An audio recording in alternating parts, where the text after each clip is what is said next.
Friends, good morning. ఎలా ఉన్నారు మీరందరూ? ఏం చేస్తున్నారు? కామెంట్ సెక్షన్ లో నాతో షేర్ చేసుకోండి. అస్సలు మర్చిపోద్దు. ఈ లిప్ షేడ్ నాకు చాలా బాగా సూట్ అయింది కదా. ఇది kiss proof, smudge proof, long lasting liquid lipstick అన్నమాట. మీలో చాలా మంది ఎప్పుడు అడుగుతూ ఉంటారండి, ఎప్పుడు మీరు కొన్ని కంపెనీసే చూపిస్తారు, అన్ని డిఫరెంట్ కంపెనీలు ట్రై చేయండి అని. సో నేను ఈరోజు ట్రై చేశాను మై గ్లామ్ లిక్విడ్ లిప్స్టిక్స్ అండి. సో నేను ఈరోజు ట్రై చేశాను మై గ్లామ్ లిక్విడ్ లిప్స్టిక్స్ అండి. నా దగ్గర టోటల్ 4 షేడ్స్ ఉన్నాయి అనమాట. ఈ 4 షేడ్స్ ఎలా ఉన్నాయి? ఇవి టోటల్ గా 30 డిఫరెంట్ షేడ్స్ ఉన్నాయి. మన అందరి స్కిన్ టోన్ కి చాలా చాలా బాగా సూట్ అవుతాయి అంట. సో నేను 4 షేడ్స్ ఇచ్చాను. ఈ 4 షేడ్స్ నా మీద ఎలా ఉంది ఏంటి అన్నది ఇప్పుడు మనం మాట్లాడుకుందాం. ఇందులోని టోటల్ గా 30 షేడ్స్ ఉన్నాయి. ఇవి వచ్చేసి మై గ్లామ్ యాప్ ద్వారా నేను తీసుకున్నానండి. సేమ్ నైకా లాగే ఉంటుంది ఈ యాప్ అన్నది. సో మనకి ఇక్కడ లిప్ క్రయాన్స్ బాగుంటాయి, నెయిల్ పాలిషెస్ బాగుంటాయి, లిప్స్టిక్స్ బాగుంటాయి. వీటి క్రయాన్స్ నాకు ఫ్యాబ్ బ్యాగ్ లోనే దేంట్లోనే లిప్ క్రయాన్స్ వచ్చాయి. నేను అప్పుడు యూజ్ చేశాను. అప్పటి నుంచి నాకు ఇవి ట్రై చేయాలని ఉంది. అండ్ ఈ లిప్స్టిక్స్ లోని మొరంగా ఆయిల్ ఉందంటండి. అందువల్ల ఏంటి అంటే ఇది ఇంత మ్యాట్ లిప్స్టిక్ అయినా కూడా మన లిప్స్ మీద ఎక్కువ డ్రై అవనివ్వకుండా ఉంటుంది. యాజ్ యూజువల్ మీరు ఎప్పుడైనా మ్యాట్ లిప్స్టిక్ పెట్టుకున్నారు అంటే మీరు ఫస్ట్ అండర్నీత్ లో లిప్ బామ్ పెట్టుకుని ఎక్సెస్ లిప్ బామ్ ని రిమూవ్ చేసి మీరు మ్యాట్ లిప్స్టిక్స్ పెట్టుకుంటే ఇవి చాలా సేపు మీ లిప్స్ మీద అలాగే ఉంటాయి. మీరు ఫుడ్ తిన్నా, మీరు కిస్ చేసినా, మీరు కప్స్ తో కాఫీ ఇలాంటివి ఏమైనా తాగినా అక్కడ మన మార్క్ అన్నది ఉండదు అనమాట. సో ఈ లిప్స్టిక్స్ అనేవి చాలా చాలా బాగుంటాయి. మెయిన్లీ మమ్మీలకి, ఎందుకంటే మనం అటు తిరిగి ఇటు తిరిగి మన పిల్లలకి ముద్దు చేస్తూనే ఉంటాం. వాళ్ళందరు లిప్స్ మీద రెడ్, పింక్, బ్లూ అయిపోకుండా ఉండడానికి smudge proof, kiss proof lipsticks పెట్టుకుంటేనే దానంత మంచిది. అండ్ తర్వాత ఇంకొక పాయింట్ నాకు ఈ మై గ్లామ్ లో నచ్చింది ఏంటి అంటే వీళ్ళ ప్రోడక్ట్స్ అన్ని paraben free and cruelty free. ఈ రోజుల్లో క్రూయల్టీ ఫ్రీకి చాలా చాలా ఇంపార్టెన్స్ ఉంటుంది. సో మనందరమే ఇనిషియేటివ్ తీసుకుంటే ఎప్పుడైతే అప్పుడు మెల్లిమెల్లిగా అల్టిమేట్లీ ఎవరు పర్చేస్ చేస్తారో వాళ్ళే కింగ్. వాళ్ళు మంచి చాయిసెస్ తీసుకుంటే ఆటోమేటిక్ గా మ్యానుఫ్యాక్చర్స్ అన్న వాళ్ళు మజ్బూర్ అయిపోతారు మంచి చాయిసెస్ తీసుకోవడానికి. అండ్ ఫస్ట్ లిప్స్టిక్ వచ్చేసి ఈ పర్పుల్ కలర్ లిప్స్టిక్ అండి. ఇది సూట్ అవ్వని వాళ్ళంటే ఎవ్వరు ఉండరు, అంత బ్యూటిఫుల్ గా ఉంటుంది. మనం ఏ కలర్ అయినా, డస్కీ అయినా, వీటిష్ అయినా, ఫేర్ అయినా, మీడియం అయినా, డార్క్ అయినా, ఏ కలర్ వాళ్ళకైనా ఈ లిప్స్టిక్ మాత్రం సూట్ అవుతుంది. ఇది ప్రతి అమ్మాయి వ్యానిటీలో తప్పకుండా ఉండాల్సిన వన్ బ్యూటిఫుల్ కలర్. మీకు తెలుసా, ఇదే కలర్ నేను ఆల్మోస్ట్ ఇయర్స్ యూజ్ చేశాను. దాని తర్వాత నేను ఈ లిప్స్టిక్ పెట్టుకున్నప్పుడు నేను ఎంత హ్యాపీ అయిపోయానో. ఈ కలర్ అన్నది మన టీత్ ఏవైతే ఉన్నాయో అవి చాలా చాలా వైట్ గా కనిపించేలా చేస్తుంది. మన కలర్ చాలా పాప్ అవుతుంది. పాప్ అవడం అంటే మీరు తెల్లగా కనిపిస్తారని నేను చెప్పట్లేదు. చాలా కలర్గా కనిపిస్తారు, చాలా బ్రైట్ గా కనిపిస్తారు, చాలా బ్యూటిఫుల్ గా కనిపిస్తారు. అండ్ ఇది ప్యాకేజింగ్ వచ్చేసి ఇలా ఉంటుందండి. ఇలాంటి డోఫుట్ అప్లికేటర్ ఉంటుంది, సింపుల్ అన్నమాట. సో మనం జస్ట్ నార్మల్ గా అప్లై చేసుకుంటాం. ఇది అస్సలు స్టిక్కీగా అస్సలు ఉండదు, చాలా బాగుంటుంది. ఫస్ట్ 1 అప్లికేషన్ లోనే మీకు ఇంత పిగ్మెంటేషన్ అన్నది వస్తుంది. 2-3 అప్లికేషన్స్ చేశారంటే సూపర్ కలర్ అన్నమాట. 1 మస్ట్ హ్యావ్. నేను ఈ రేంజ్ మొత్తంలో మీరు ఏ కలర్ తీసుకోవాలి, ఫస్ట్ మేము ఫార్ములా ట్రై చేస్తాము, అది మాకు సూట్ అవుతుందో లేదో చూస్తా అంటే go for this colour. This is one of the best colour. And మన తర్వాత షేడ్ వచ్చేసి 29 ఈ షేడ్ అండి. ఈ షేడ్ నేను ఇక్కడ క్లిప్ యాడ్ చేస్తాను, మీరు చూడండి. ఈ షేడ్ వచ్చేసి బ్రిక్ రెడ్ అంటాం కదా, ఆ టైప్ ఆఫ్ కలర్ అనమాట. సేమ్ ప్యాకేజింగ్ లో ఏం డిఫరెన్స్ లేదు. అండ్ ఇది కూడా చాలా చాలా బ్యూటిఫుల్ గా ఉంటుంది. కెమెరాలో ఎందుకో రెడ్ లా కనిపిస్తుంది. It's mix of red and orange అండి. అండ్ చాలా చాలా చాలా బాగుంటుంది. అండ్ ఫేర్ గా ఉన్న వాళ్ళకి చాలా బాగుంటుంది, మీడియం గా ఉన్న వాళ్ళకి ఇంకా బాగుంటుంది, అండ్ మీడియం నుంచి కొంచెం తక్కువ ఉన్న వాళ్ళకి ఇది ఓకేగా ఉంటుంది అనమాట. సో ఇది కూడా చాలా చాలా మంచి కలర్.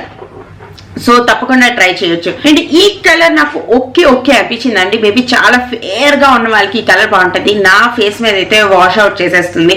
నాకైతే ఈ కలర్ అంత నచ్చలేదు. ఇది ఆరెంజ్ కలర్ లో ఉందన్నమాట. ఈ కలర్ ది లైట్ షేడ్ అన్నమాట. ఇది నా ఫేస్ మీద అంత నచ్చలేదు నాకు. బట్ చాలా మంది ఫేసెస్ కి ఇది చాలా బాగా సూట్ అవుతుంది. ఎందుకంటే రివ్యూస్ లోని నేను ఈ కలర్ చాలా బాగుంటుంది అని చదివాను అనమాట.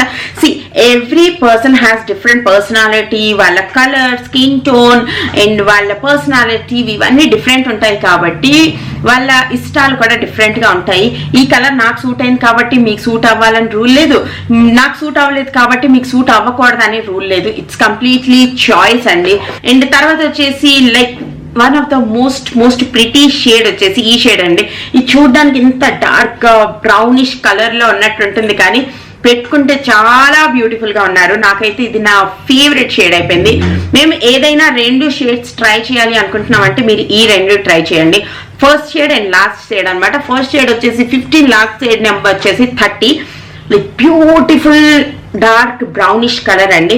బ్రౌన్ అంటే మళ్ళీ వ్యాంపీ బ్రౌన్ కాదు, బ్యూటిఫుల్ బ్రౌన్ అనమాట. బ్రౌన్ కలర్ లో కూడా మీరు చాలా చాలా బాగా కనిపిస్తారు. సో ఏమైనా ట్రై చేయాలనుకుంటే ఈ 2 లిప్స్టిక్స్ మాత్రం తప్పకుండా ట్రై చేయండి. కింద డిస్క్రిప్షన్ బాక్స్ లో వీటన్నిటిది లింక్స్ ఇస్తాను. మీరు కావాలి అనుకుంటే జస్ట్ లింక్ మీద క్లిక్ చేసి మీరు వెళ్ళిపోవచ్చు. అంతేకాకుండా నా రిఫరల్ కోడ్ కూడా ఇస్తాను. అది యూజ్ చేసి మీరు లాగిన్ అయ్యారనుకోండి, మీకు వచ్చే extra discounts, extra points and referral points కూడా మీకు దొరుకుతాయి. సో హోప్ మీ అందరికీ నచ్చింది అనుకుంటున్నాను నా చిన్న review on my glam liquid lipsticks. 30 different shades. So every one has a shade. 30 different shades కాబట్టి ప్రతి ఒక్కరికి వాళ్ళ ఫేవరెట్ షేడ్ పక్కా దొరికేస్తుంది అనమాట.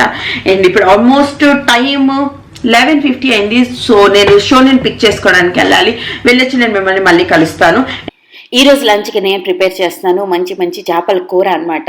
చేపల్ని మేము మార్నింగే తీసుకొచ్చాము. దాన్ని వాష్ చేసి ఆల్రెడీ పక్కన పెట్టానండి. నా లైఫ్లో ఫస్ట్ టైం నేను ఈ మట్టి దాంట్లో వండి తింటాను అనమాట. ఇప్పటి వరకు నేను ఎప్పుడు మట్టి దాంట్లో ఎప్పుడూ తినలేదు. సో నాకు ఇది చాలామంది భయపించారు కదా, ఇది ఇలా అయిపోద్ది, పేలిపోతుంది, ఇరిగిపోతుంది, పగిలిపోద్ది, పడిపోతుంది అనేసి. సో నేను చాలా రీసెర్చ్ చేశాను. చేసిన తర్వాత ఏమనిపించిందంటే హై ఫ్లేమ్లో పెట్టి కుక్ చేయడం వల్లే ప్రాబ్లమ్స్ ఎక్కువ వస్తాయంటండి.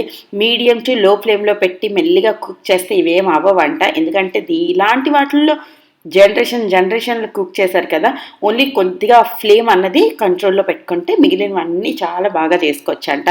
చాలామంది ఇయర్స్ యూస్ చేస్తారంటండి ఇవన్నీ. So let's try. తర్వాత నేను ఫస్ట్ దీంట్లోనే కొద్దిగా ఆయిల్ ఎక్కువ పడుతుందని కూడా నేను చదివాను. సో నేను ఇక్కడ నార్మల్ అయితే 2 స్పూన్స్ యాడ్ చేస్తాను. ఇక్కడైతే నేను 3, 4, 5 స్పూన్స్ వరకు ఆయిల్ని యాడ్ చేశాను. ఆయిల్ వేడెక్కిన తర్వాత నేను కొద్దిగా గరం మసాలా దినుసులన్నీ వేసాను. తర్వాత ఆనియన్స్ వేసాను. తర్వాత ఇంట్లోనే దంచుకున్న జింజర్ గార్లిక్ పేస్ట్ యాడ్ చేశాను. తర్వాత టమాటోలు యాడ్ చేశాను. ఇవన్నీ యాడ్ చేసిన తర్వాత మూత పెట్టి పక్కన పెట్టాను అనమాట. ఒక 10 నిమిషాలు అయిన తర్వాత టమాటోలు ఆల్మోస్ట్ కుక్ అయిపోయాయి అన్నప్పుడు దీంట్లో నేను పచ్చిమిరపకాయలు యాడ్ చేశాను. పచ్చిమిరపకాయలు చేపలకి మంచి టేస్ట్ని ఇస్తాయి అనమాట, ఒక మంచి స్పైసీ ఫ్లేవర్ఫుల్ టేస్ట్ని.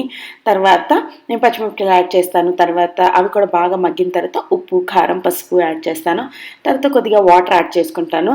తర్వాత వాటర్ కాదు, చింతపండు నానబెట్టిన వాటర్ యాడ్ చేసుకున్నాను. చింతపండు పుల్ల ఇందులోనే యాడ్ చేసి అది మరుగుతున్న టైంలో ఫిష్ పీసెస్ని ఇందులో వేసేస్తాను. దాని తర్వాత మీడియం ఫ్లేమ్లో పెట్టి అట్లీస్ట్ 10 మినిట్స్ కుక్ చేసుకుంటాను అనమాట. చాలా చాలా టేస్టీగా వచ్చిందండి. ఫస్ట్ ఏమో నాకు అది మట్టి వాసన వేస్తున్నట్టు అనిపించింది. కొంతసేపు తర్వాత నాకు ఇంకా నచ్చింది. అండ్ తర్వాత ఇంకొక విషయం నేను ఇక్కడ అబ్జర్వ్ చేసింది ఏంటి అంటే, చేసిన వెంటనే కన్నా ఈవినింగ్ అయ్యేసరికి ఇది ఇంకా ఎక్కువ టేస్టీగా అనిపించింది. ఎందుకంటే నేను చేసిన తర్వాత అన్నంతో పాటు తినేసాను. తర్వాత ఈవినింగ్ రోటీతో పాటు ఒక ఫిష్ తిన్నప్పుడు అది ఇంకా ఎక్కువ టేస్ట్గా అనిపించింది. మేబీ ఫిష్ మిగతా జ్యూసెస్ అన్నిటిని అబ్జర్వ్ చేసుకుని అది ఇంకొంచెం టేస్టీగా తయారైందేమో. అండ్ ఇక్కడ నేను ఏం స్పెషల్ మసాలాలు యాడ్ చేయట్లేదు. ఈరోజు నాకు నార్మల్గా చేశాను అనమాట. మీలో చాలామంది అనుకుంటుంటారు, నువ్వు ఎప్పుడు నార్మల్గానే చేస్తావు తల్లి, నువ్వు ఏం స్పెషల్గా చెయ్యవు అని అనుకుంటుంటారు. ఎవరెవరు అనుకున్నారని నాకు కింద కామెంట్ సెక్షన్లో షేర్ చేయండి, ఓకేనా? తర్వాత మీకు ఎలా నా గురించి తెలిసిపోయిందో నాకు కూడా మీ అందరి గురించి తెలిసిపోయింది. తర్వాత వాటర్ యాడ్ చేశాను. ఈ వీటిల్లోని ఇలాంటి కుక్వేర్లో వండడానికి బాగా పేషెన్స్ కావాలి మనకి. నాన్ స్టిక్లో వీటన్నిటిలో ఏంటి అంటే తొందరగా వేడెక్కిపోద్ది, తొందరగా కుక్ అయిపోద్ది, మన పని అన్నది హాఫ్ అన్ అవర్లో వంట అయిపోద్ది. అండ్ ఇంతకు ముందు కాలంలోని బోల్డ్ సేపు కిచెన్లో ఎందుకు ఉండేవారంటే ప్రాసెస్ స్లో, చాలా చాలా స్లో అనమాట. ఇలాగా అన్నీ అన్నం, పప్పు, కూర అన్నీ ఇలాగ వండాలి అంటే మినిమం ఒక 3 గంటల పాటు కిచెన్లో వండిపోవాలి. ఇంకా పిండి వంటలు అంటే అంత కష్టం ఎందుకు, ఫుడ్కి మనం అప్పుడు అంత వాల్యూ ఇచ్చేవాళ్ళం ఎందుకంటే ఫుడ్ వెనకాతలు పడే కష్టానికి. ఇప్పుడు గ్యాస్ మీద పెట్టాం, అదే పొయ్యి మీద పెట్టాలంటే, కర్రల పొయ్యి మీద పెట్టాలంటే పొయ్యి వెలిగించడానికి 1 గంట, తర్వాత వండడానికి 1 గంట. సో వాళ్ళకి నిజంగా ఫుడ్ వాల్యూ తెలుసు. కష్టం ఎంత పడతామో దాన్ని బట్టియే వాల్యూ మనం ఇస్తామండి. సో లాస్ట్కి నేను వడ్డించుకుంటున్నాను. ఆల్మోస్ట్ 10 మినిట్స్ అయిపోయింది. ఇది తోటకూర చిన్న వడియాల వేపుడు అనమాట. ఏం లేదు, జస్ట్ చిన్నొడియాలు ఉంటాయి కదా, తాలింపు పెట్టేసి వాటిని కొద్దిగా ఫ్రై చేసి తర్వాత తోటకూర ఆల్రెడీ కుక్ చేసింది తాలింపు పెట్టేస్తామన్నమాట. ఇందులో చిన్నొడియాలు వేసుకుంటాము. చాలా చాలా బాగుంటుంది. నెక్స్ట్ ఏదైనా వీడియోలో నేను మీకు చూపిస్తాను. తర్వాత నేను అన్నం వేసుకున్నాను. తర్వాత నా ఫిష్ కూడా వేసుకుని నేను అమ్మని తినేస్తాను. అండ్ మీరు కూడా ట్రై చేయండి. శిల్పారామంలో దొరుకుతాయి. ఇప్పుడు నాంపల్లి ఎగ్జిబిషన్ కూడా అవుతుంది కదా, అక్కడ కూడా ఈ మట్టివి చాలా దొరుకుతాయి అంటండి. అండ్ వీటిని క్లీన్ చేసుకోవడం ఎలాగంటే, మొత్తం నేను ఫుడ్ మొత్తం తీసిన తర్వాత ఫస్ట్ హాట్ వాటర్లో పెట్టి మరిగించేస్తున్నాను. దాని తర్వాత నార్మల్గా సోప్తో క్లీన్ చేసేస్తున్నాం అనమాట. సోప్ చాలా కొంచెం యూస్ చేసి క్లీన్ చేస్తున్నాం. తర్వాత చాలామంది నా ప్లాంట్స్ అడిగారు. సో ఈరోజు నేను నా ప్లాంట్స్ని చూపిస్తున్నాను. నా ఈ మొక్కలన్నిటిని నేను ఒక 10-15 రోజుల వరకు చూడంటే నాకు చాలా బాధేసింది. బట్ ఇవన్నీ నేను వచ్చినప్పటికి ఇంకొంచెం పెద్ద పెద్దవి అయిపోతాయి. ఇది నా పాలకూర, బేబీ స్పినాచ్. తర్వాత ఇది వచ్చేసి నా ఏం కూర గుర్తురాట్లేదు సడన్గా పేరు. అండ్ ఇది నేను టమాటో అని అనుకుంటున్నాను. దీనికి ఏమైనా సీడో ఏదో వస్తే నాకు తెలుస్తుంది. ఇది నా కాకరకాయ. అండ్ ఈ సీనరీని కూడా నేను మిస్ అవ్వబోతున్నాను. Yes, beautiful scenery. ఓకేనా, మరొక ఇంట్రెస్టింగ్ వీడియోతో మళ్ళీ ఎల్లుండి కలుస్తాను. అప్పటి వరకు టాటా బై బై. మీరందరూ చాలా చాలా చాలా బాగా ఎంజాయ్ చేయాలని మనస్ఫూర్తిగా కోరుకుంటూ సెలవు.